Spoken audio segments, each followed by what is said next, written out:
Perpanjanglah obrolan kita. Dari situ kita akan bisa menilai apakah orang tersebut memang betul-betul layak dijadikan teman atau tidak. Halo, kembali lagi di audiobook bersama Kaulfa. Untuk malam ini kita akan baca buku ini saat engkau ingin berubah. Bagian berprasangka.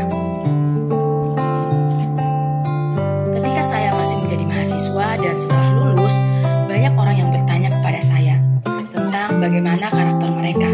Singkatnya, minta dibaca. Teman-teman saya yang satu jurusan psikologi pun mengalami hal yang sama. Tapi saya tidak pernah ingin menjawab pertanyaan semacam ini. Apalagi jika orang-orang tersebut terbilang baru bagi saya. Ada alasan mengapa saya tidak ingin menjawabnya. Saya tidak ingin berprasangka. Terlebih jika saya baru mengenalnya. Kepada orang baru, saya memilih untuk tidak mengira-ngira seperti apa karakternya jika dilihat dari wajahnya. Wajah saya pun memiliki raut yang kata orang galak, judes, dan sombong. Hanya karena saya tidak tersenyum kalau sedang diam. Loh, justru bahaya kalau sedang diam lalu senyum-senyum sendiri. Salah-salah, malah ada orang yang melaporkan saya ke rumah sakit jiwa agar dapat dijemput. Saya juga beberapa kali dikira bukan orang asli Yogyakarta, bahkan Jawa Tulen, karena cara bicara saya yang lantang dan tidak terlalu medok. Mungkin jika dia mengerjakan psikotes, baru saya bisa menerka karakternya meskipun tidak menyeluruh karena saat ini saya belum benar-benar menjadi seorang psikolog. Pernah mendengar istilah stereotip? Dalam KBBI, stereotip memiliki makna sebagai konsepsi mengenal sifat suatu golongan berdasarkan prasangka yang subjektif dan tidak tepat. Misalnya, banyak orang bilang kalau orang Jawa itu lemah lembut, orang Batak itu bersumbu pendek, dan sebagainya. Padahal belum tentu.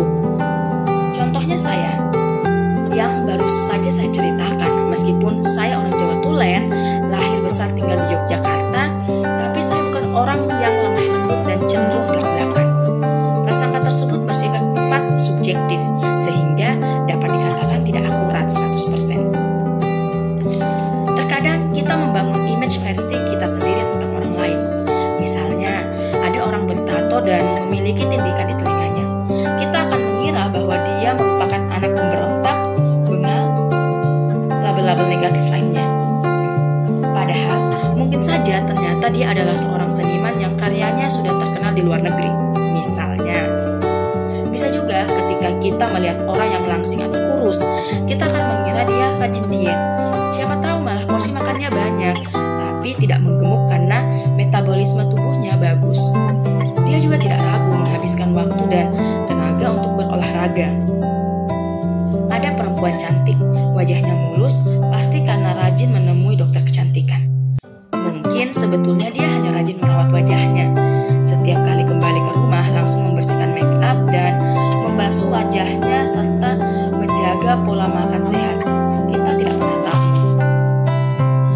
Idiom jangan menilai buku dari covernya benar adanya. Cover bisa menipu.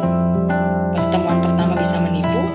Jika kamu belum benar-benar mengenal orang tersebut, sebaiknya jangan buru-buru menilai. Pun ketika orang itu langsung menunjukkan segala hal yang baik dari dirinya, jangan cepat percaya dan terpesona. Siapa tahu ada hal yang dia sembunyikan. Terkadang orang-orang bisa faking goods ketika bertemu dengan orang baru agar tidak meninggalkan kesan yang buruk. Dia ingin agar kita tidak kabur atau menolak bertemu lagi untuk kedua kalinya. Bisa juga bahwa dia malah meninggalkan kesan yang kurang baik di mata kita, tetapi ternyata orangnya suka menolong dan setia kawan. Loh, kok kesannya jadi serba salah? Mau berprasangka buruk takut salah, mau berprasangka baik juga takutnya keliru. Kalau saya sih menyarankan agar kita menikmati segala prosesnya.